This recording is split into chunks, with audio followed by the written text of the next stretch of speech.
Powered by Century Ply Club Prime. Raho befikar. थोड़े में ज्यादा स्वाद ये हित तो है इसकी खास बात। वाओ मम्मा, क्या स्वाद है? अरे मेरे राजा, मुस्कुराए लड़खड़ाए जिंदगी, चाहे जो भी हो। सर, पेशेंट के लिए कौन सा रूम प्रेफर करेंगे आप? जिंदगी भर के प्यार का कोई रेट कार्ड नहीं होता। Tata AIG health insurance, with you like family, with you always. Our pure shahi paneer masala, delicious, healthy everyday.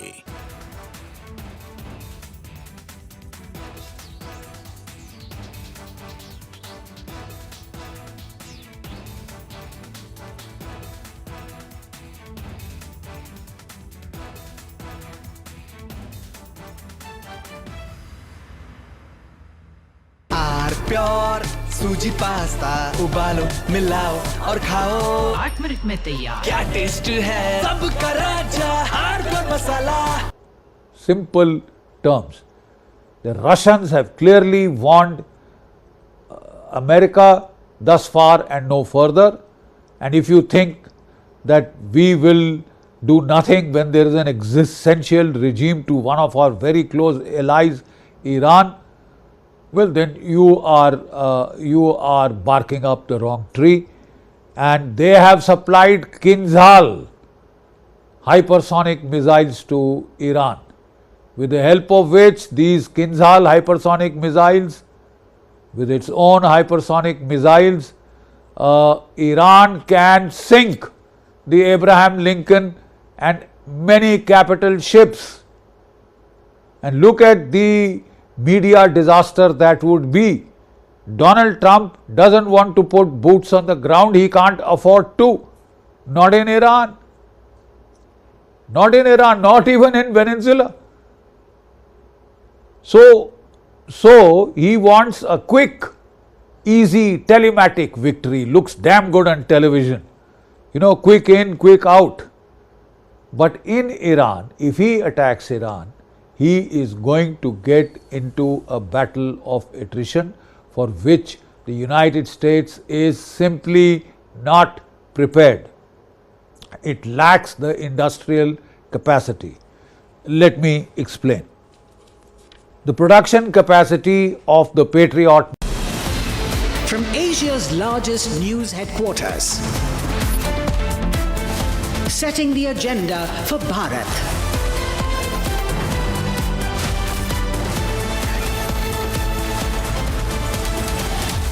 You're watching Republic.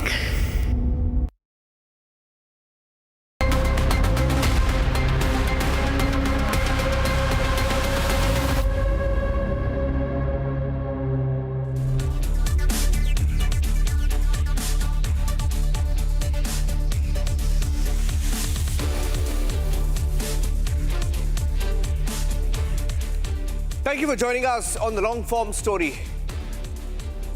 Tonight, we come to you with 5 of the biggest stories of the last 1 week. From the heart of Kolkata, where a huge fire has left 21 people dead and almost 28 missing, even as politics has begun before we get the answers of what really happened.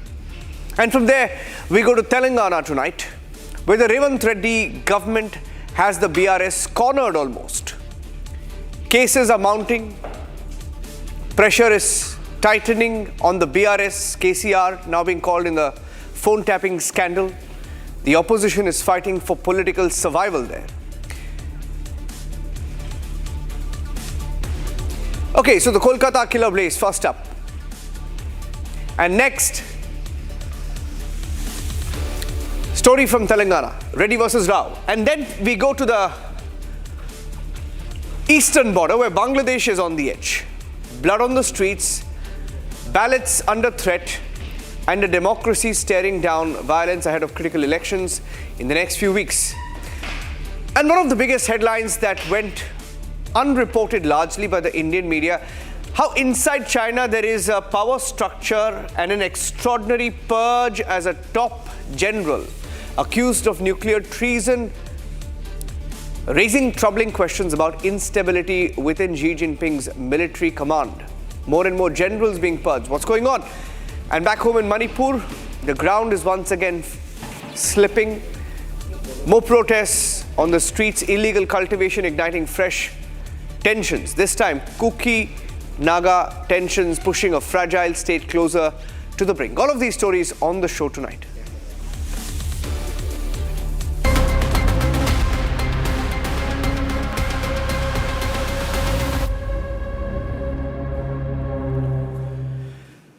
A devastating fire, multiple deaths and mounting questions.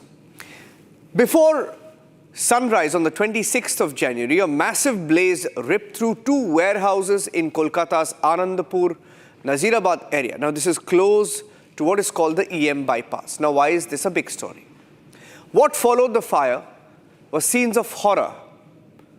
Workers trapped, hours-long firefighting operations, and charred ruins left behind. Now, as investigations are widening, the tragedy has triggered a huge political storm in Bengal, which will go to elections in the next few months, with serious questions over fire safety, delayed response, and selective accountability. 21 dead, 28 missing. Here's our long-form story.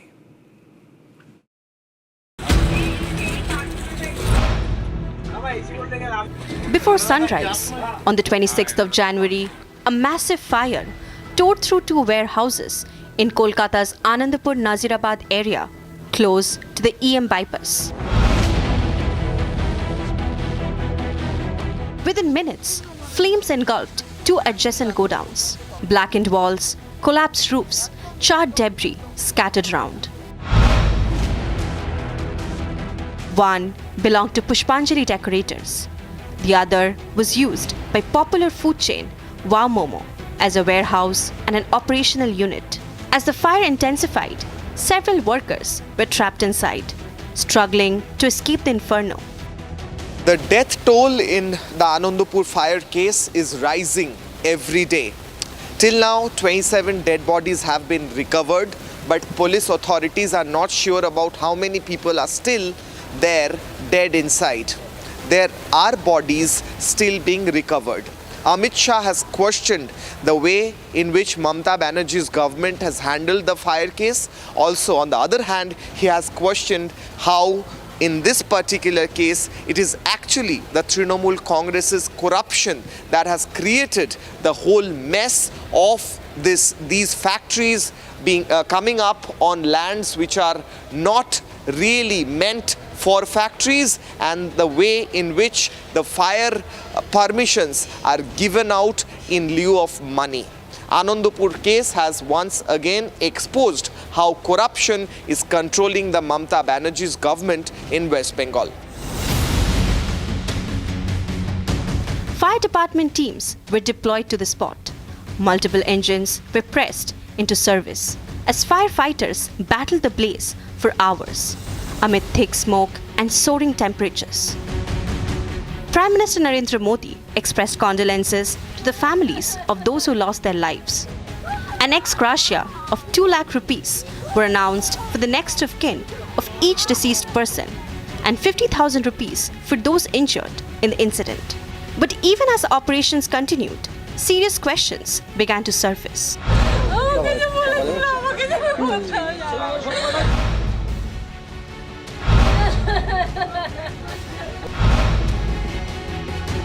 A survivor of the tragedy has raised concerns over the timing and adequacy of the fire response. সেই সময় দমকল কি যথেষ্ট পরিমাণে এসেছিল? দমকল এসছে 5টা 5:30টার দিকে দমকল এসছে। এবার ওই সামনের দিকে থেকে এসছে, তারপরে 2-4টে এসছে, তাও লাইট ফাইট জ্বলেনি, এরকম একটা অবস্থা। তারপরে বলছে আমরা তো এদিকে ব্যস্ত আছি যে আর কিছুজন বের আমাদের যারা বন্ধুরা আছে তাদেরকে বের করতে পারবো নাকি, এরকম ছোটাছুটি করছি। দমকল এক সাইড থেকে লেগেছে আর এক সাইডে আগুন জ্বলছে। মানে 3টে 3:30 নাগাদ আপনারা বুঝতে পারলেন আগুন লেগেছে, আপনারা বেরিয়ে এলেন, তখনও দমকল আসেনি? 5টা 5:30টার সময় দমকল এসেছে। হ্যাঁ। Meanwhile, interestingly, Fire and Emergency Services Minister Shuchit Bose praised what he called the swift action of firefighters. Calling the incident a tragic accident, the minister dismissed allegations of negligence. নিশ্চয়ই এটা খুবই দুঃখজনক ঘটনা, কিন্তু আমাদের ডিপার্টমেন্ট খুবই তৎপরতার সাথে কাজ করেছে, এখনো স্টিল নাও তারা আছে। আর বিরোধীরা কে কোথায় কি বলবে সব কথার উত্তর দিতে আমার কোনো মানে নেই, কিন্তু ঘটনা খুব দুঃখজনক। ডিপার্টমেন্ট সবসময় তৈরি থাকে, ফায়ার সার্ভিস ডিপার্টমেন্ট তারা খুবই গুরুত্বপূর্ণ ডিপার্টমেন্ট, তারা কাজও করে। যখনই খবর পেয়েছে পৌঁছেছিল।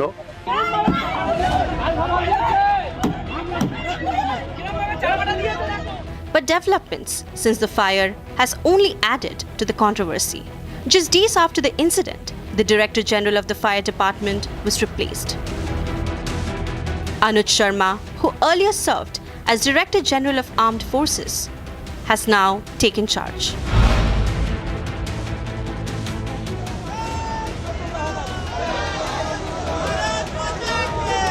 The political storm has also intensified. Leader of opposition Shuvendu Adhikari has demanded the resignation of the Fire Services Minister. He questioned why action appears selective, alleging that while the decorator's owner was arrested, the Wow Momo owner was spared. আসল নাটের গুরু ও মোমো এর মালিকের সঙ্গে মুখ্যমন্ত্রী বিদেশে সরকারি টিমে দেখুন প্রমাণ। এর লাইসেন্স ছিল? উত্তর না। ফায়ার নির্বাপক ব্যবস্থা ছিল? উত্তর না। কি করছিলেন আনন্দপুরের ওসি? এর করার বাকি আছে। যার মাথায় পিসির হাত তিনিই খাবেন জেলের ভাত।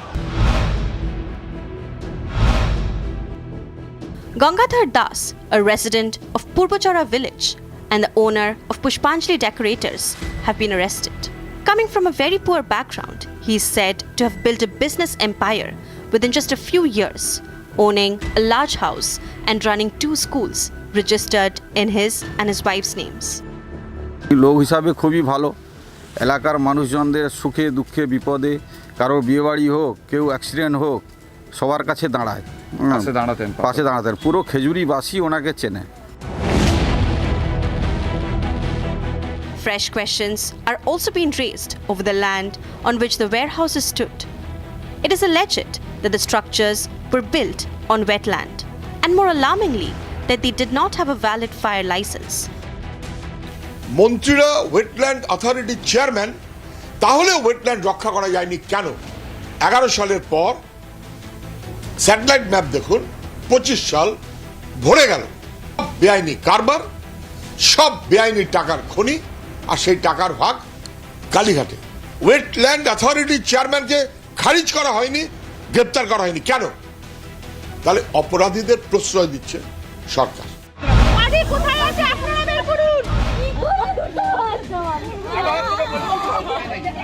DNA samples of 27 victims have been sent for forensic testing. After 6 days of waiting, the families still have not received the bodies of their loved ones. With families still waiting on the bodies of their loved ones, Mamata Banerjee has yet to visit the site. Questions are raised. How come a chief minister who did not stop to think before barging into an active ED raid a few weeks ago is now found nowhere near a tragedy of this magnitude? As investigations continue, the focus remains on accountability and whether this tragedy could have been prevented. 4 cases, multiple investigations, and relentless political pressure being kept up in the state of Telangana. The Revanth Reddy-led Congress government is now tightening the noose around the BRS, what was earlier KCR's party. BRS, TRS, now BRS, keeping the opposition constantly on the defensive has become a strategy for Revanth Reddy. Different cases from Formula E to Kaleshwaram to now phone tapping to the Singareni Kolari. The BRS leadership, including the former Chief Minister KCR, and his family, his son included, now find themselves battling different investigations on multiple fronts. This appears to be the new political strategy. Keep up the pressure on your opposition, but is it accountability catching up, or is it simply vendetta?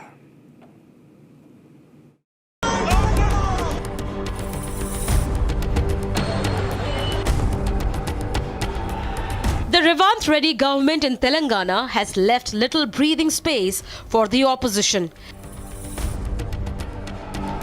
Even as the BRS struggles to recover from successive electoral defeats, fresh cases and probes are keeping its top leadership occupied and teetering on the edge. గజాల లెక్కనే ఉంది, ఎకరం లెక్క కూడా లేదు. గజాల చొప్పున 2 లక్షలు, లక్షన్నర గజానికి ఈ స్థాయిలోనే ఉంటుంది.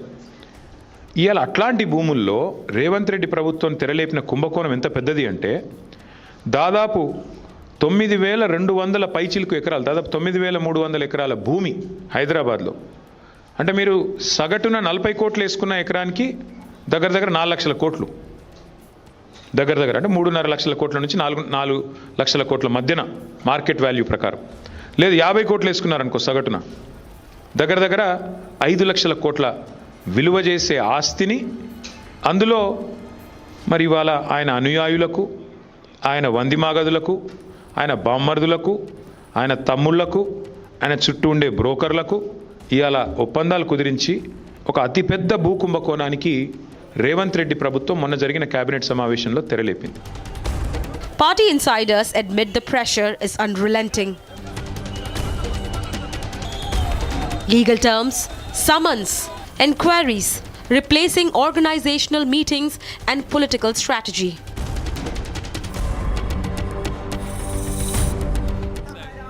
It began with Formula E, Hyderabad's global showcase that later turned into a political flashpoint. In December 2023, the Anti-Corruption Bureau booked K.T. Rama Rao, former minister and BRS president, over the alleged transfer of 45 crore rupees to Formula E organizers. ना case में कुछ है, ना उनके question में कुछ है, क्योंकि मैंने कोई गलती की नहीं. और दूसरी बात, मैंने उनसे सवाल भी किया. मैंने पूछा कि आप बताइए मुझे इस केस में करप्शन कहाँ है. मैंने यहाँ पे तेलंगाना ब्रांड इमेज को एनहांस करने के लिए, हैदराबाद की ब्रांड इमेज को एनहांस करने के लिए और इलेक्ट्रिक व्हीकल्स के सेक्टर में, क्योंकि केंद्र सरकार भी फेम पॉलिसी लाई है, उसको बढ़ावा देने की कोशिश कर रही है. तो तेलंगाना को एक एपी सेंटर बनाने के लिए, इलेक्ट्रिक व्हीकल्स के लिए, सस्टेनेबल मोबिलिटी के लिए मैंने यहाँ पे एक प्रयास किया और हिंदुस्तान में पहली बार फार्मूला ई रेसिंग हम कोशिश करके यहाँ लाए. The BRS alleges selective targeting. The Congress insists the law is merely taking its course.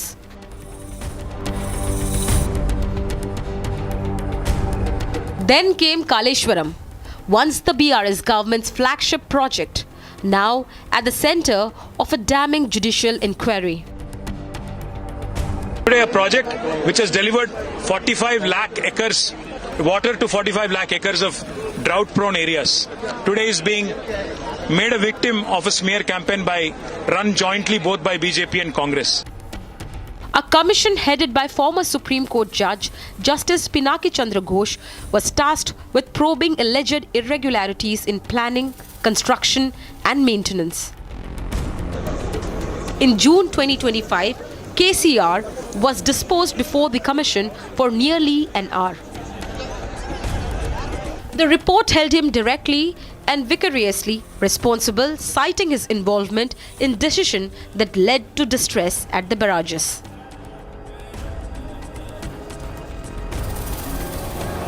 Perhaps the most politically explosive allegation, phone tapping. The Congress government alleges the previous BRS regime snooped on political rivals to engineer a third term. KTR former Minister Harish Rao and other senior leaders have been questioned for hours by the Special Investigation Team. Now sources say the SIT is likely to serve another summon, this time to BRS chief KCR himself.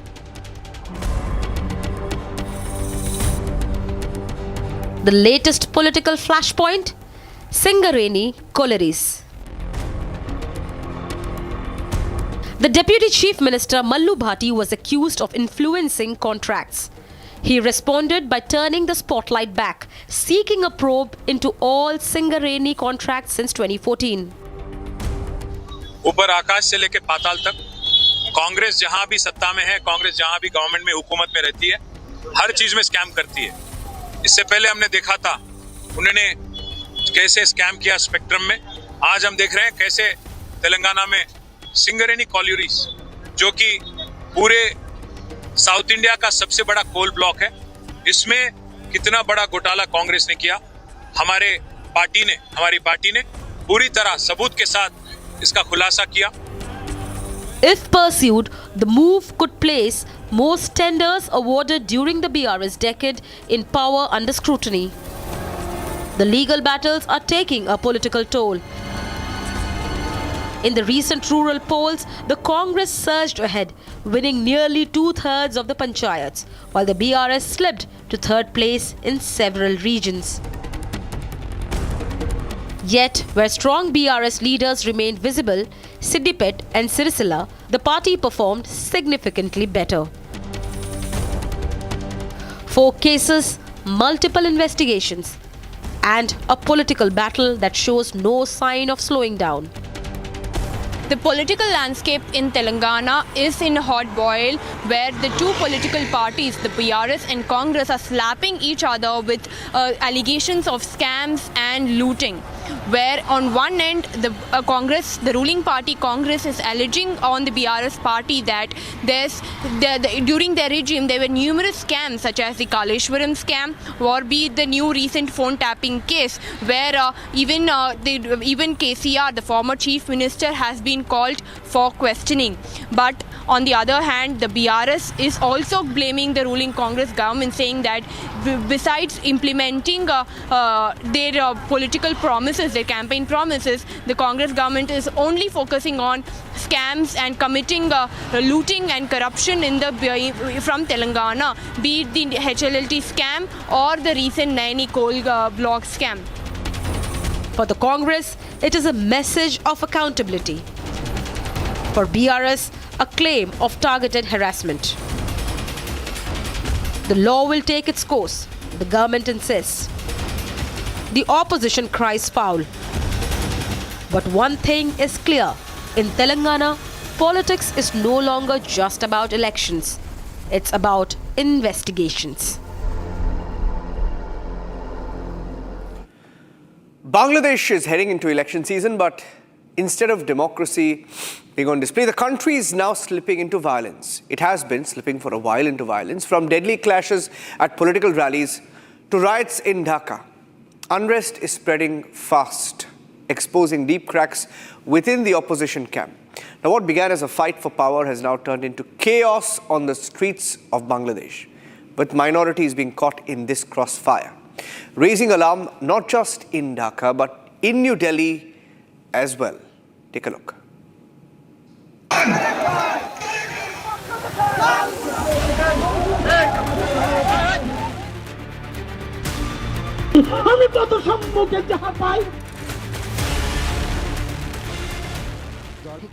As Bangladesh approaches general elections, the nation finds itself ensnared in a web of political violence, simmering unrest. In the dusty fields of Sherpur district, a political gathering meant to rally voters erupted into deadly violence. Dozens wounded, blood staining the ground amid shattered chairs and torn banners.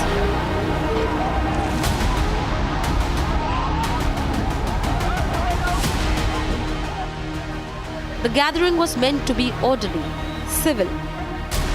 At 3 p.m. in the afternoon, a petty dispute over who sat where escalated. Words flew first, sharp accusations, raised voices. Then came shoves. A chair tipped over. Someone grabbed another's collar. Within moments, the verbal spat exploded into chaos.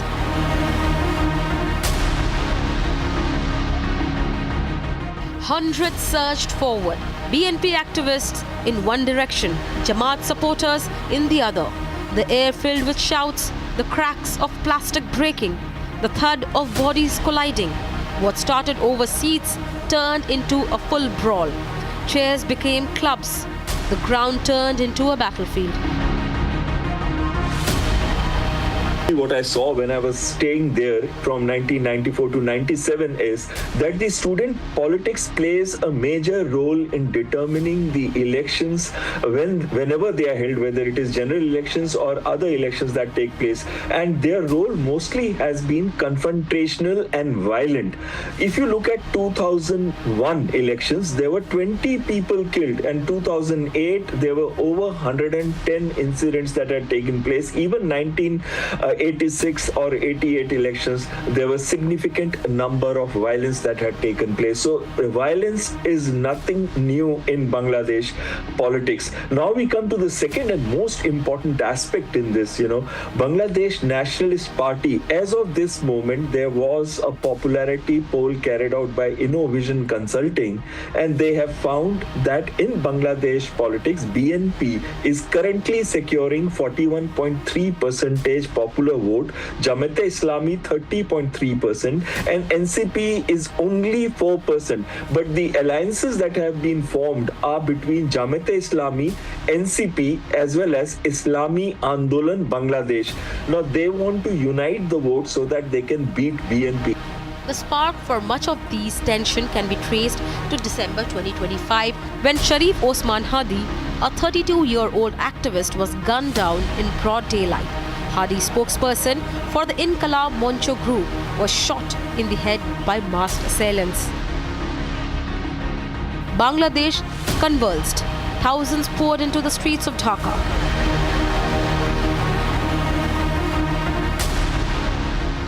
Offices of media houses set ablaze.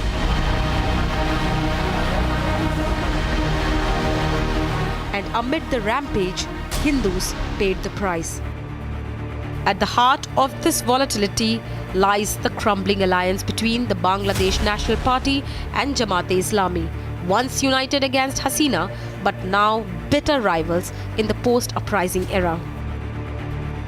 At this period of time, it has become crucial for both of them that they undertake this student politics, which would become confrontational, and that is why you will find a lot of youth leaders getting attacked or both sides taking on violent activities. But one thing major has happened for Bangladesh Nationalist Party since Tariq Rahman has come. The previous Bangladesh Nationalist Party chairperson, Khalida Zia, she was very sick and she was not able to take a prominent lead in any form of agitational activities or any form of electioneering. This is the time when Tariq Rahman has come. He has brought in a unity in amongst the BNP, and he's focused on two aspects. One, promotion of democracy, and second, and very important, secularism. Whereas Jamaat-e-Islami wants to focus on bringing in or promoting Sharia law. And Bangladesh is one country where Bengali culture plays a more important role than being an Islamic identity. For decades, the centre-right BNP and the Islamist Jamaat collaborated, sharing power from 2001 to 2006 and opposing Awami League dominance. But with Hasina's fall in August 2024, the glue dissolved. For India, this violence isn't just internal chaos. It's a direct threat to our shared security. It is primarily the student politics which has been confrontational and violent, which always takes place pre-elections in Bangladesh, and the deadliest year was 2001 when 20 people died. And that is the time when BNP also had an alliance with Jamaat-e-Islami. Currently, BNP's alliance with Jamaat-e-Islami has been broken primarily because BNP sees itself as coming as a majority party in the next elections. Now, since Jamaat-e-Islami party is closely aligned with ISI of Pakistan. So if the violence continues and there is any subjugation of minorities or secular elements, then it is actually Pakistan who will be gaining and the ISI which will be gaining in all this. since Muhammad Yunus has come to power, he has been promoting NCP so that he can remain in power for a longer period of time. However, now that the elections are taking place and the NCP has got very less number of popularity votes, so it is very clear that he would be siding with Jamaat-e-Islami and the hardline elements so that the BNP can be kept away from power. As Bangladesh stands at this political crossroads, the stakes could not be higher. They ousted a leader in the name of saving democracy, only to find the nation now governed by a regime that appears to have turned its back on democratic norms.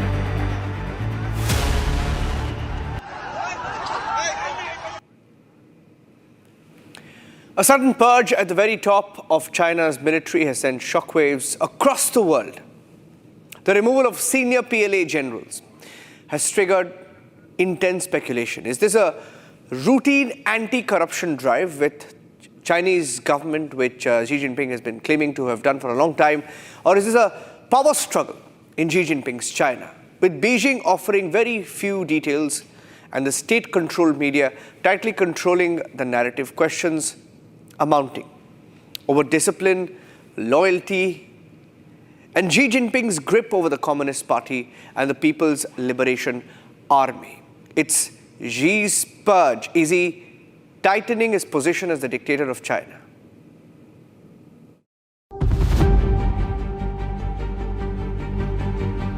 The sudden removal of China's top generals have sparked global speculation. From challenges to Xi Jinping's authority to allegations of treason and espionage. With internal CCP politics remaining opaque, Chinese state media is framing the purge as a justified extension of Xi's anti-graft campaign. 坚决查处张又侠、刘振立是党和军队反腐败斗争取得的重大成果，是党和军队有决心、有力量的重要体现，对于打赢军队反腐败斗争攻坚战、持久战、总体战具有重要意义。 Shockwaves followed the sidelining of China's military high command, even as facts remain scarce and rumors abound. China's top brass messaging remains unclear, with facts scarce and speculation filling the void. Whether this is an internal power struggle or a necessary crackdown to enforce discipline and loyalty within the PLA. This remains an open question. Xi Jinping has ruled China for 13 years. Despite his tightening personal grip over every lever of power, he continues to see enemies everywhere. His latest purge has swept away top-ranking generals. These purges of once trusted generals, these were justified in the past. Such purges were justified on disciplinary grounds and as part of an anti-corruption campaign. But these purges betrayed the deep insecurity of Xi Jinping. Xi Jinping seems to be more haunted by betrayal than by failure.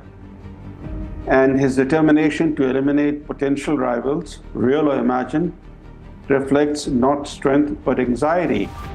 Even though he has strengthened his grip on all levers of power by promoting proteges and officials with proven loyalty, Xi Jinping appears worried by the possibility that the same system he dominates could one day turn on him. And this is apparent from one telling fact, that in contrast to Mao and Deng Xiaoping, who both elevated successors, Xi Jinping has designated no heir apparent. Xi Jinping is in his 70s. He seems intent on ruling indefinitely, perhaps for life, because he's so insecure. This is Xi Jinping's decade-long high-pressure anti-graft drive, marked by high-profile investigations. Xi's attempt to tighten grip inside the party roped in over 9 top military and sacked them. Not just military. The campaign canopies investigations against sports personalities, aviation, and many more. The newer commanders who are being promoted will be less experienced. So it could also mean some delay in some of China's expansionist plans. On the other hand, it could also mean that some of the commanders down the line may undertake some adventurism in the hope of being noticed by Xi Jinping and promoted. So that also brings that instability. So it's a strange mix which is going on there. According to an analysis by the Wall Street Journal, in the last 2 years, since 23, let's say 2.5 years, over 60 senior army officers, Navy, Air Force, Rocket Force, Police, and even in the defense industry of China have been suspended, placed under arrest, and what has happened to them is not known at all. So there is a huge, initiative, it seems, by Xi Jinping. General Zhang Yuxia was one of the few top Chinese military leaders with real combat experience. So who was Zhang? And what made Xi Jinping move against him so decisively?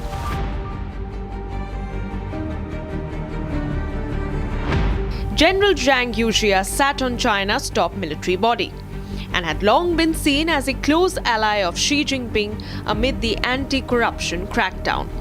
He came under scanner over allegation of suspected discipline and serious law violation. The scale of the purges is unprecedented since Mao's time. Having already eliminated all possible rivals and threats to his untrampled power, Xi Jinping has in recent years turned to purging his own allies and even proteges whose loyalty has suddenly become suspect. In China's one-party, corruption-ridden system, selective enforcement serves as a political weapon. So Xi Jinping's anti-corruption drive has long become an instrument of fear and coercion. His message is loyalty to Xi Jinping outweighs competence, ideology, or institutional integrity. Now, this has serious implications for the Chinese military because these repeated purges have undercut Xi Jinping's military reforms by sowing fear and uncertainty among senior officers. When generals are more preoccupied with political survival than with operational readiness, military professionalism will obviously erode. For example, the purge of the Rocket Force leadership raised serious questions about China's nuclear deterrent. What Xi Jinping is doing is replacing experienced commanders with untested loyalists, and this can only undercut China's military security. I think there's a lesson for world governments also, by the way. So this is what's happening inside China. But one of the charges against this general is that he was revealing the nuclear weapon secrets of China to the USA. That's a very, very, very serious charge. Okay. Now, the point is that if he was really doing it, that means the US intelligence agency had been able to penetrate at the highest levels of Chinese leadership.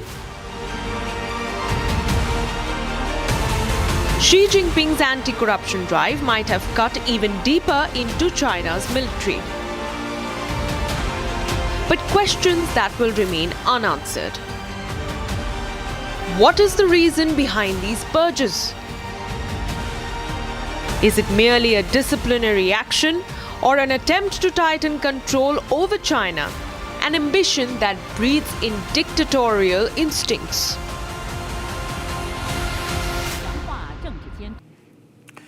Testing times for Manipur again, a state already scarred by years of ethnic unrest. Once again on the edges, tensions are pulling in communities that were once on the sidelines.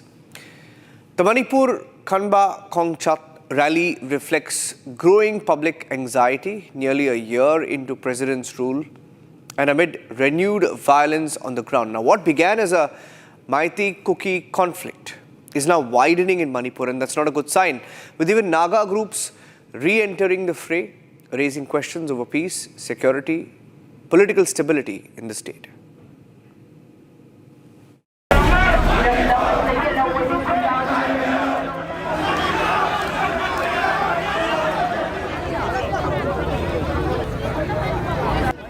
Testing times for the state of Manipur. This rally, titled Manipur Kangba Kongchat, a chant for a safe Manipur, reflecting the mood on the ground.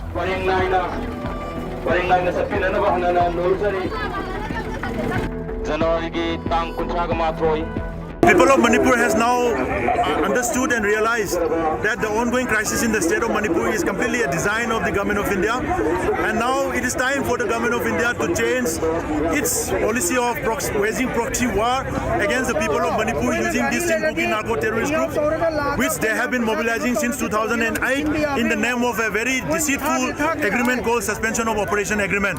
They have also failed to address the gross human rights violations of the people of Manipur for over 2.5 years. The IDPs of the state of Manipur are yet to return back to their respective homes. The people, the entire population of 3 million population are yet to get access to the state highways and national highways freely, and the government of India has not taken any necessary action, visible action against those narco-terrorist groups who has openly carried out terrorist attacks to the IDPs, to the innocent people, and to various aspects in the state of Manipur.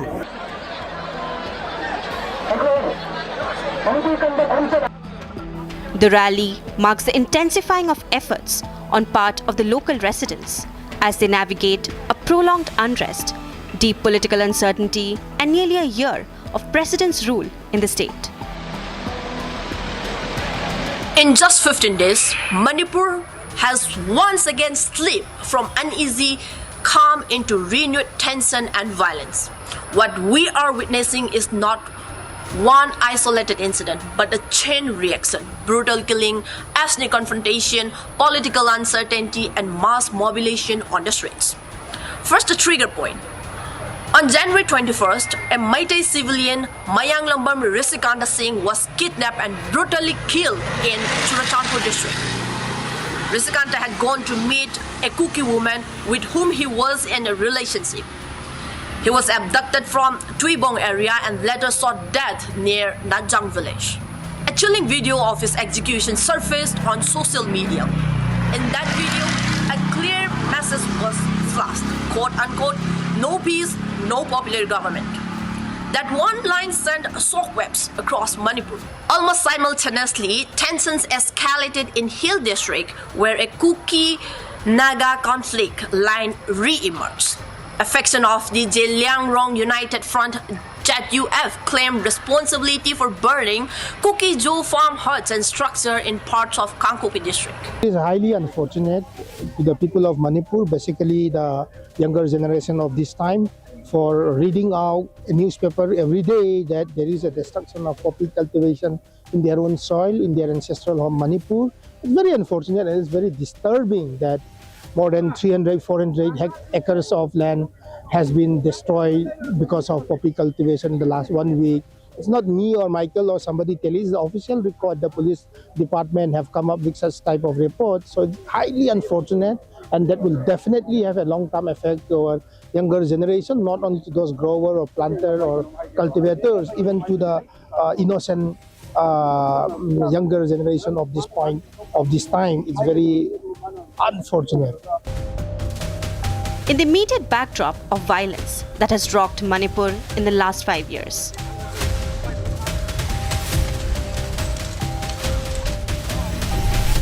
but from where does this unrest stem?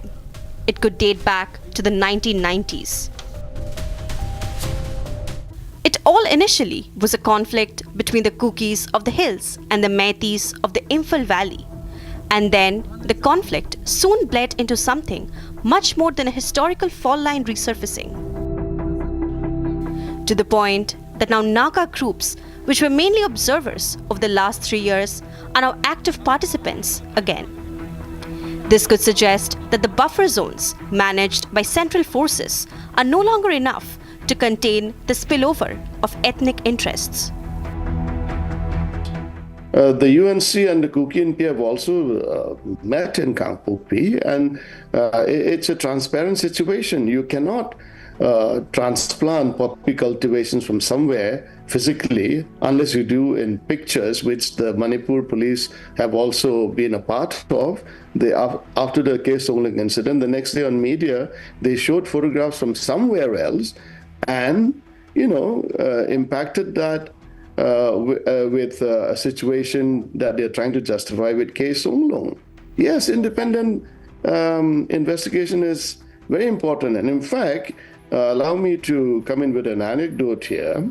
Pre-2023, before the problem started, I happened to be in conversation with a very eminent Meitei politician. He's no longer in the position that he held. And in a conversation over WhatsApp, he said these poppy cultivations are a nuisance, etc., etc. And I highlighted the fact that these are, if they exist, villages trying to eke out a living because none of the funds for the hills, which has to come through the Imphal Secretariat, reaches these areas.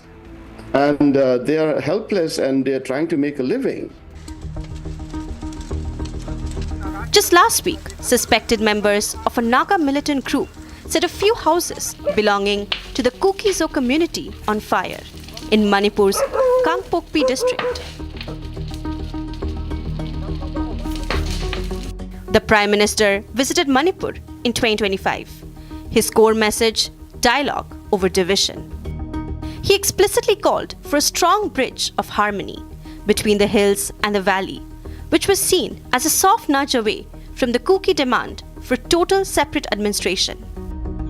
Over this month, in January specifically, protests have emerged over poppy cultivations in the hill ranges of Moljol, Tusam, Veche Nafai and surrounding areas under Kangpokpi district.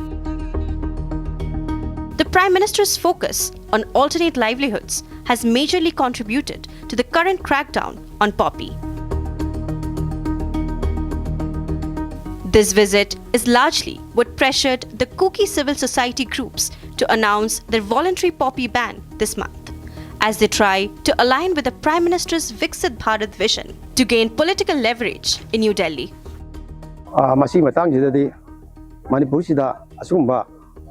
Papalamdi changakpa miojingsina popi nungpi thadana nisagi problem tawdana asigi khunai sida Manipur sida mangya masak oiba amasu parkiti khanda akai pireiba kangudana jingnim khaiba landslide oiba ising isau akai bo thorei ba mayamse masi umang kokokpi ne hayu maramdagi ni habisi yam pomda khangdarabani masi maram sida central force ni miyang chambiraga ai thadana ba khotana athing ga pibiraga di ena thoina phagani amasung kanadi honnari jingda koigi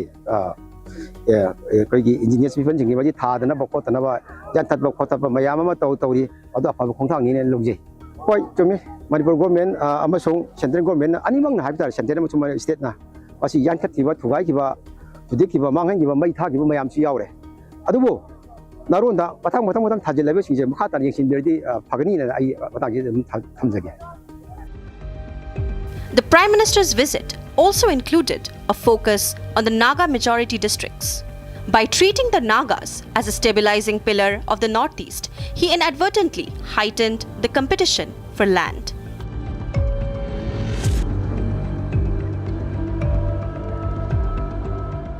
Naga groups felt emboldened by the Prime Minister's focus on ancestral integrity, which has contributed to the recent aggressive stance against Kuki groups encroaching on their land for poppy. And this visit also effectively blessed the transition of power. Shortly after his visit, it became clear that the centre was comfortable maintaining President's rule, which is now extended until February 2026, rather than reinstating a local Meitei-led government, which has kept the peace for now but has left Meitei political groups feeling sidelined, all of which contributes to the current upheaval in the state's socio-political landscape. With the recent attempt at striking peace behind us, from January 27, at the Kangpokpi district headquarters a high-stakes effort by tribal leaders and local politicians to prevent the state from descending into a full-blown third front war between the Naga and Kuki communities. This was the first time in this cycle of violence the apex bodies of both tribes sat together. These developments, coupled with the Kokomi rally, all leads to one conclusion. The unrest has gone on for too long. Peace and security is an immediate need. Manipur has been under president's rule for nearly a year. Talks have been ongoing in Delhi on whether to restore a popular elected government. This possibility has deeply divided opinions on the ground. For some, a popular government is a step towards a stability. For others, it is being seen as premature and exclusionary. On January 31st, the Coordinating Committee on Manipur Integrity, Kukomi, organized a massive rally titled Manipur Kangpokpi, Save Manipur March in Imphal. Thousands participated, including internally displaced persons. The demands were loud and clear: protect Manipur's territorial integrity and militant violence, restore law and order, and take decisive action to save the state from further fragmentation. Kokomi warned that continued instability, killings, and political uncertainty could push Manipur into another prolonged phase of conflict. So in just 15 days, Manipur witnessed a targeted killing, a militant threat to democracy, hill valley tensions, and mass street mobilization. That's it on this edition of the Longform Story. Ladies and gentlemen, tomorrow all day we will be live on budget. Tomorrow is the budget day live coverage starting 7 a.m. Arnab will be live in studios by 8 and the budget will be presented at 11 a.m. by Nirmala Sitharaman. A small announcement, and we'll just put out the details on the bottom of the screen. We have a collaboration with Sarvam AI. Sarvam AI and Republic have tied up. I'll put the grid out right now. And two network channels of Republic will be live translating Nirmala Sitharaman's speech in different languages. So when our viewers in Republic Kannada are listening to Nirmala Sitharaman's speech, they will be hearing it in Kannada. It will be live translated by AI using Sarvam AI, and on Hindi, her speech from English to Hindi on Republic Bharat starting 11 a.m. So it's for the first time that such an innovation is happening real time. When a speech is being delivered, it will be dubbed, it will be live translated by AI on Republic. Don't miss all the action and the live coverage and analysis of that budget tomorrow. Thanks for watching.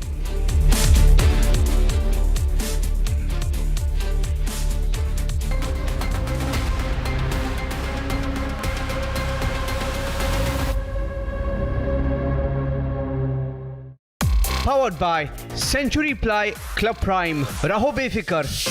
आधे bowl दही में 4 चम्मच MDH चटनी पुदीना मसाला डाला, stir करो, पुदीना चटनी तैयार। MDH चटनी पुदीना मसाला। MDH। मुस्कुराए लड़खड़ाए जिंदगी, चाहे जो भी हो। सर, पेशेंट के लिए कौन सा रूम प्रेफर करेंगे आप? जिंदगी भर के प्यार का कोई रेट कार्ड नहीं होता। Tata AIG health insurance, with you like family, with you always. Our pure shahi paneer masala, delicious, healthy every day.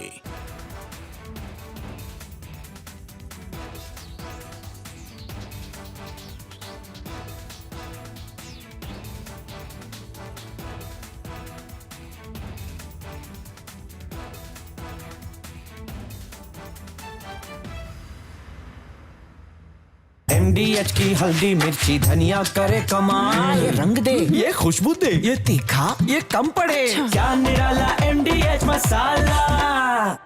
Whose backyard is Iran? It's nobody's backyard yet.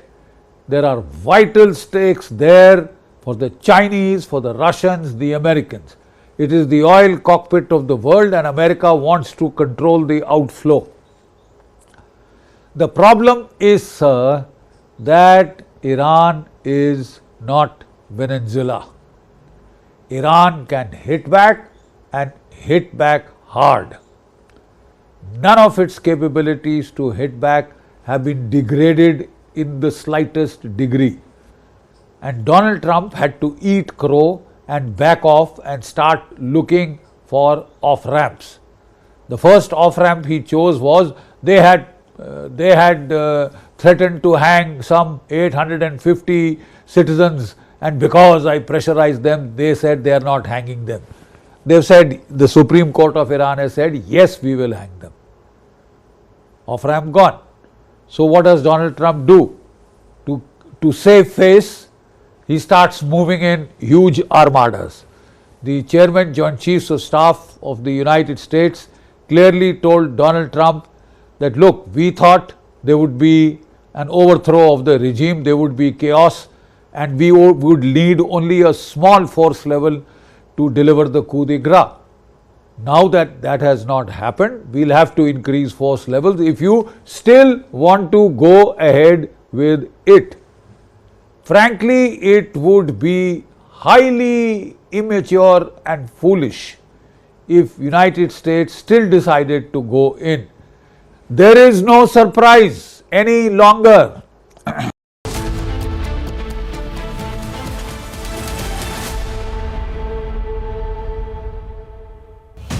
आप जानते हैं कि जो कर्ज लेने जाता है उसका सर झुका हुआ होता है, और फिर उसके बाद जो ऑब्लिगेशंस आती हैं वो आपको उसका अच्छी तरह इल्म है। मैं यहाँ पर बग़ैर किसी लगी लपटी के आपको बताना चाहता हूँ कि मैं भी और ख़ामोशी के साथ फील्ड मार्शल हम कई ममालिक में गए और उनसे कहा कि IMF का प्रोग्राम है, ये हमारा एक्सटर्नल गैप है, आप इतने बिलियन डॉलर्स दे दें, आप इतने बिलियन डॉलर्स दे दें। An open admission by Pakistan's PM Shehbaz Sharif, admitting that he and the country's army chief, Field Marshal Asim Munir, had to travel to nations to beg for financial help. The rare confession came during his address to top Pakistani exporters in Islamabad. Shehbaz elaborated how embarrassingly he and Asim Munir have had to compromise to seek help desperately. इस वक्त सूरत हाल ये है कि तीसरा इशारिया मैं आपको ये बताना चाहता हूँ कि हमारे जो रिजर्व्स हैं फॉरेन एक्सचेंज के, वो उस वक्त से अगर आप उसका मुकाबला करें तो ऑलमोस्ट डबल हो चुके हैं अल्हम्दुलिल्लाह। लेकिन इसमें दोस्त ममालिक के कर्ज़े शामिल हैं, और मैं आपको किस तरह ये बात बताऊं कि किस तरीके से हमने उन दोस्त ममालिक को जाकर कर्ज़े लेने के लिए उनके दरख्वास्तें दी, और उन दोस्त ममालिक ने हमें मायूस नहीं किया। लेकिन आप जानते हैं कि जो कर्ज़ लेने जाता है उसका सर झुका हुआ होता है, और फिर उसके बाद जो ऑब्लिगेशंस आती हैं वो आपको उसका अच्छी तरह इल्म है। मैं यहाँ पर बग़ैर किसी लगी लपटी के आपको बताना चाहता हूँ कि मैं भी और ख़ामोशी के साथ फील्ड मार्शल हम कई ममालिक में गए और उनसे कहा कि IMF का प्रोग्राम है, ये हमारा एक्सटर्नल गैप है, आप इतने बिलियन डॉलर्स दे दें, आप इतने बिलियन डॉलर्स दे दें। मैं उन ममालिक का, उन दोस्त ममालिक का बेहद शुक्रगुज़ार हूँ कि जिन्होंने हमारी पजीराई की।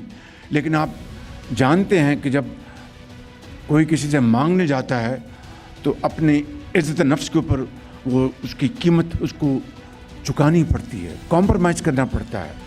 Pakistan's worsening financial condition is not new to the world, but Shehbaz's shameless confession now further blows the matter away.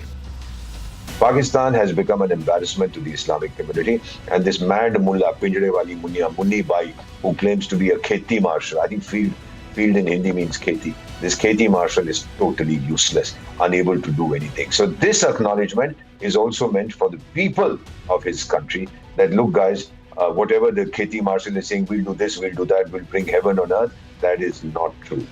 Pakistan recently received 1.2 billion from the IMF as part of its ongoing loan program and a separate climate-related financing plan. Earlier in September 2024, the IMF approved a $7 billion bailout for Pakistan under its Extended Fund Facility. The funding has helped Pakistan repay debt and build up its foreign reserves. Much of Pakistan's recent external assistance has come from nations including China, Saudi Arabia, the United Arab Emirates, and Qatar in the form of loans, deposits, and deferred payments. It's not a confession, but it's a strategic admission by Shehbaz Sharif that yes, the Pakistan's economy is in shambles, and once how the Field Marshal and how Shehbaz Sharif have been literally going out to all their investors and literally not even requesting but begging for money and explaining to them why they need it. And why are they not able to clear their previous bailout packages, and why are they not able to do it properly is the answer that they have not answered to the public yet. Pakistan's economic challenges have deepened sharply in recent years. Reportedly, as of March 2025, the country's total public debt has crossed 76,000 billion rupees, nearly doubling in just 4 years. While these packages have offered temporary relief, Sharif's remarks underline a growing realization within Pakistan's leadership that borrowing can no longer be a permanent solution.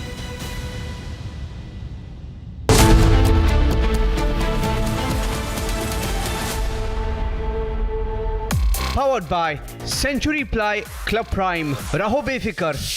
ये है secret recipe MDH का जीरा SIP जल जीरा मसाला। SIP जीरा SIP MDH का जल जीरा सिप MDH का जल जीरा सिप। मुस्कुराए लड़खड़ाए जिंदगी चाहे जो भी हो। सर, पेशेंट के लिए कौन सा रूम प्रेफर करेंगे आप?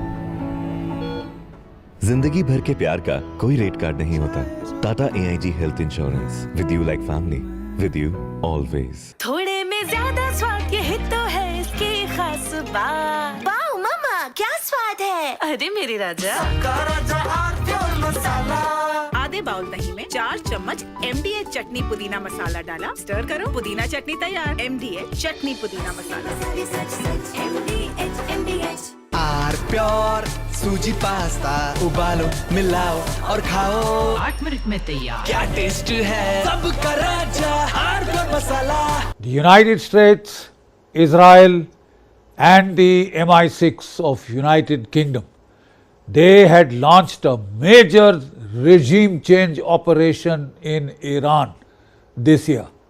The aim was not just to overthrow the Iranian government, but to splinter Iran along the ethnic fault lines of the Azeris, the Kurds, and the Sunni Baloch.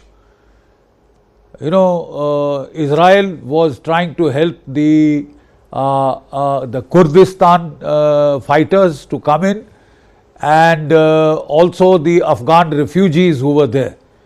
The United States, the CIA was working with Pakistan to induct large-scale induction of arms, small arms into Sistan, Baluchistan, the Sunni area of Baluchistan, the Sunni area of Iran. The plan was very highly ambitious. 40 to 50,000 Starlinks had been pushed into Iran because they knew that they would shut down the internet, and as abundant precaution they had put in about 50,000 Starlink terminals. This time the Russians and the Chinese seem to have warned Iran of the American playbook, and the Russian electronic warfare capabilities, the Chinese electronic warfare capabilities have been used to jam the Starlink terminals and cut off communication.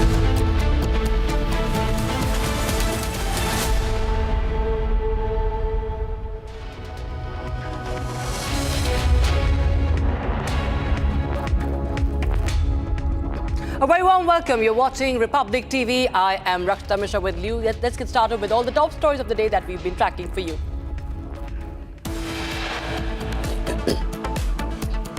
Republic gets the inside details of Budget 2026 to be presented by Finance Minister Nirmala Sitharaman, expected to speak in great detail tomorrow.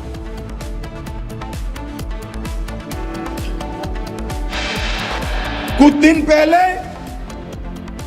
कुछ लोगों ने दिल्ली में नारे लगाए कि chicken net को हम काट देंगे। क्यों भाई, कैसे काटोगे? ये कोई पिताजी का भूमि है क्या? Amit Shah calls out the Tukde gang over chicken neck corridor slogans or the provocation on chicken neck.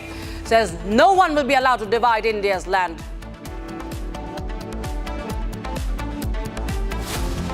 Cross-border terrorism is particularly unacceptable because it violates the basic principles of international relations and diplomacy. External Affairs Minister Dr. Jaishankar holds India-Arab Foreign Ministers meeting, stresses on zero tolerance towards terrorism. Sunetra Pawar, wife of late Ajit Pawar, takes charge as Maharashtra's Deputy Chief Minister.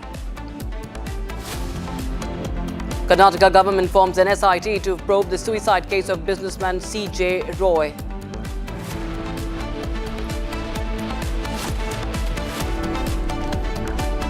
The shocking suicide of a Bengaluru-based real estate tycoon and Confident Group chairman C.J. Roy has sent ripples through the business world and beyond. The 57-year-old entrepreneur was found dead from a self-inflicted gunshot wound at his Langford town office amid ongoing income tax raids on his companies. The reports indicate the searches, which had been continuing for days and linked to scrutiny over assets disproportionate to known income sources, created immense pressure on Roy, who reportedly made distress calls and spoke of harassment. Here's what we know so far.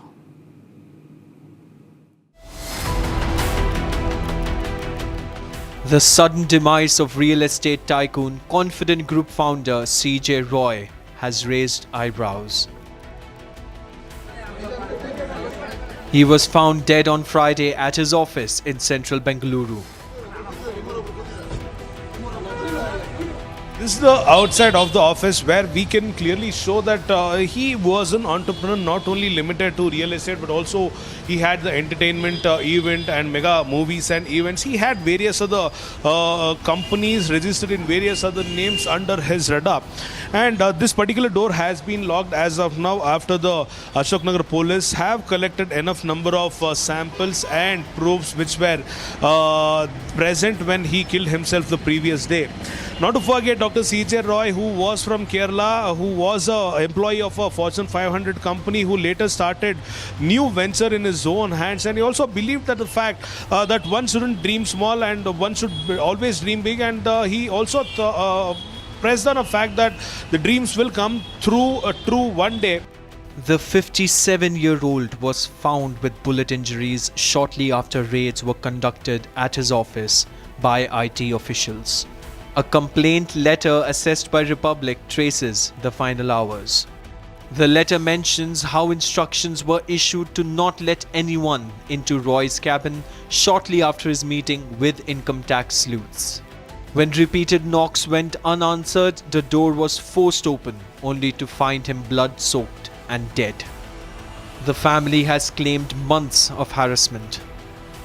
ಇಲ್ಲ ನನಗೆ ಮಾಡಿದ್ದು 10:40ಕ್ಕೆ ಬೆಳಗ್ಗೆ 2 ಸತಿ ಮಾಡಿದ್ರು ಅಷ್ಟು ಬಿಟ್ಟರೆ ಬೇರೆ ಏನು ಮಾತಾಡಿಲ್ಲ ಸರ್ ಏನೋ ಹೇಳಿದ್ರ ಹರಾಸ್ಮೆಂಟ್ ಆಗ್ತಾ ಇದೆ ಆ ಥರ ಏನಾದರೂ ಐಟಿ ಆಫೀಸರ್ಸ್ ಹರಾಸ್ಮೆಂಟ್ ನಡೀತಾ ಇದೆ ಅಂತ ನನಗೆ 3 ದಿವಸದಿಂದ ಹೇಳ್ತಾರೆ 1 ತಿಂಗಳಿಂದ ಹೇಳ್ತಾ ಇದ್ದಾರೆ 1 ತಿಂಗಳಿಂದ ಹೇಳ್ತಾ ಇದ್ದಾರೆ ಹೌದು ಯಾಕಂದರೆ ಅದು ಡಿಸೆಂಬರ್ 3ನೇ ತಾರೀಕಿಂದ 6ನೇ ತಾರೀಕುವರೆಗೆ ಇದ್ದರು ಅವರು ಡಾಕ್ಯುಮೆಂಟ್ಸ್ ಕಲೆಕ್ಟ್ ಮಾಡಿದ್ದಾರೆ ಮೊನ್ನೆ ಇನ್ವೆಸ್ಟಿಗೇಷನ್ಗೆ ಅಂತ ಕರೆಸ್ಕೊಂಡಿದ್ದಾರೆ ಆಗ ಏನು ಟೆನ್ಷನ್ ಆಗಿದೆ ಅಂತ ನಂಗೆ ಗೊತ್ತಿಲ್ಲ ಅವರು ಯಾರವರು ಮಿಸ್ಟರ್ ಕೃಷ್ಣ ಪ್ರಸಾದ್ ಅಂತ IRS additional commissioner of income tax from Kochi ಅವರಿದ್ದರು ಏನು ಮಾತಾಡಿದ್ರು ಅಂತ ನಂಗೆ ಗೊತ್ತಿಲ್ಲ ಅವ್ರು ಕೇಳಿದ್ರೆ ನಿಮ್ಗೆ ಹೇಳ್ಬೋದು ಏನು ಕ್ವಶನ್ಸ್ ಆಯಿತು ನನ್ನ ಹತ್ರ ಮೀಟ್ ಮಾಡಿದ್ದು ನಾನು ಹೋಗೋ ಮುಂಚೆ ಮೀಟ್ ಮಾಡಿದ್ದಾರೆ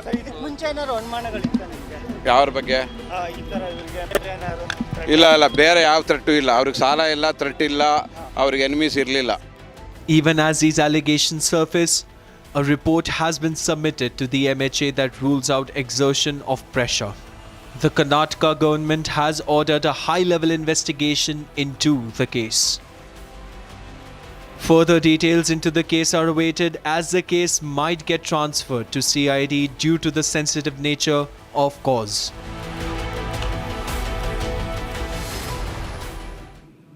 Now, the anti-terror hunt has intensified once again in Jammu and Kashmir's Kishtwar, where security forces have zeroed in on Jaish-e-Mohammed terrorists hiding deep inside the dense forests of the Singhpura-Chatru belt.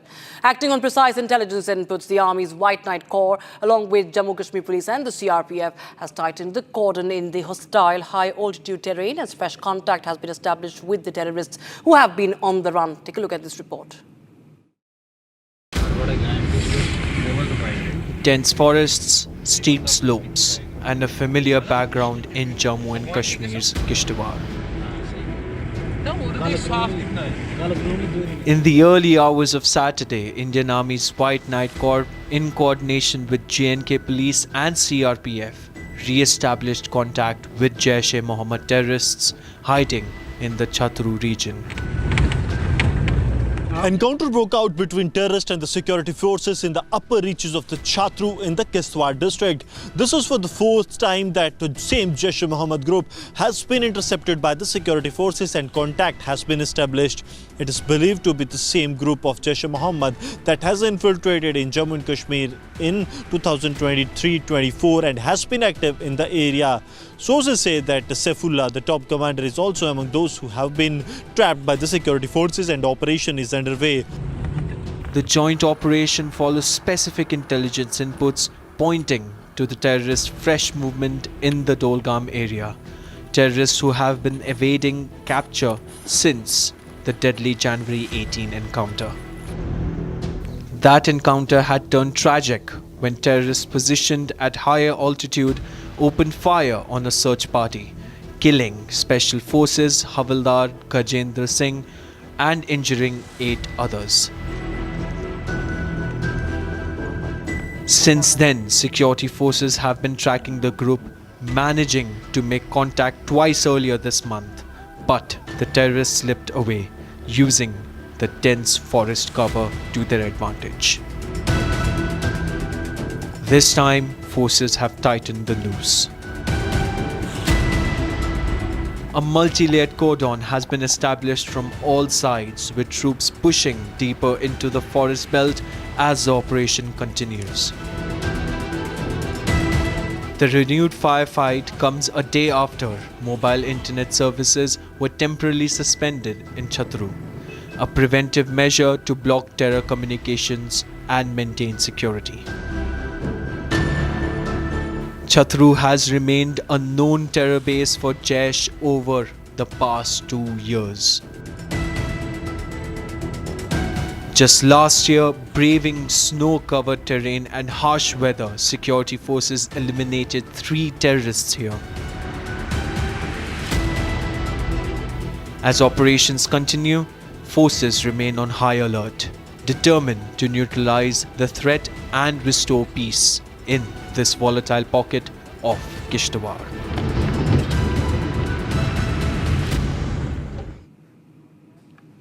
Maharashtra's political scene is witnessing a swift and sensitive transition following the sudden loss of late Deputy Chief Minister Ajit Pawar. Now, the Nationalist Congress Party has unanimously chosen Sunetra Pawar as its new legislature party leader. The wife of late Ajit Pawar took oath as a Deputy Chief Minister, marking a historic moment as Maharashtra gets its first woman Deputy Chief Minister. मी सुनेत्रा अजित पवार गांभीर्यपूर्वक प्रतिज्ञा करते की A moment of transition and a test of political stability for the Nationalist Congress Party in Maharashtra. Days after the tragic death of senior leader Ajit Pawar, the NCP acted swiftly, naming Sunetra Pawar as its legislature party leader, clearing the path for her to take charge as Deputy Chief Minister of Maharashtra. The decision comes in the immediate aftermath of the legislative elections, with the party keen to project unity, continuity, and calm amid a sudden leadership vacuum. The call was taken at a crucial meeting at Mumbai's Vidhan Bhavan, attended by senior party leadership, including Working President Praful Patel and State Chief Sunil Tatkare. Following the meeting, the party resolved to formally communicate its decision to the Chief Minister, paving the way for Sunetra Pawar's induction into the state cabinet. A sitting Rajya Sabha MP Sunetra Pawar has resigned from the upper house ahead of her oath-taking ceremony. Party leaders described the decision as unanimous, driven by consensus within the legislature party and public sentiment in the wake of Ajit Pawar's untimely passing. Beyond electoral politics, Sunetra Pawar brings with her a reputation for social and environmental work, having led initiatives on sustainability, water conservation, and rural empowerment through the Environmental Forum of India. Sunetra Pawar's elevation signals not just a change in leadership, but the NCP's effort to steady the ship as Maharashtra's new political chapter unfolds.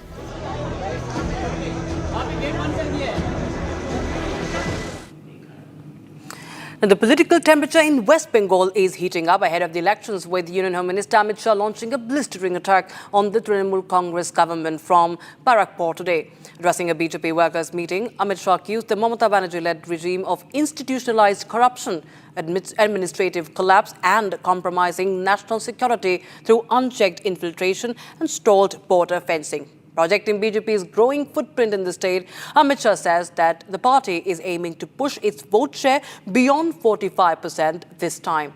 These are the highlights from his statement. Take a look.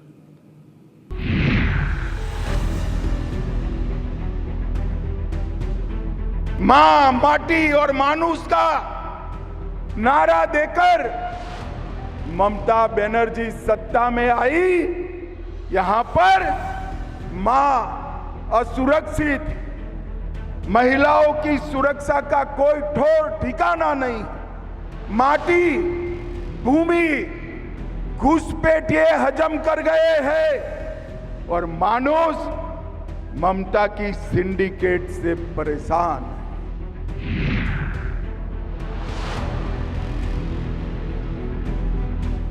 आज 25 लोग मारे गए, 27 लोग लापता है। मैं ममता जी को पूछना चाहता हूं, अगर ये घुसपैठिए होते तो आपका रिएक्शन ऐसा ही होता क्या? अरे बंगाल के नागरिक मारे गए हैं, इसमें वोट बैंक की पॉलिटिक्स क्या कर रही हो ममता जी? आपको शर्म आनी चाहिए, शर्म आनी चाहिए।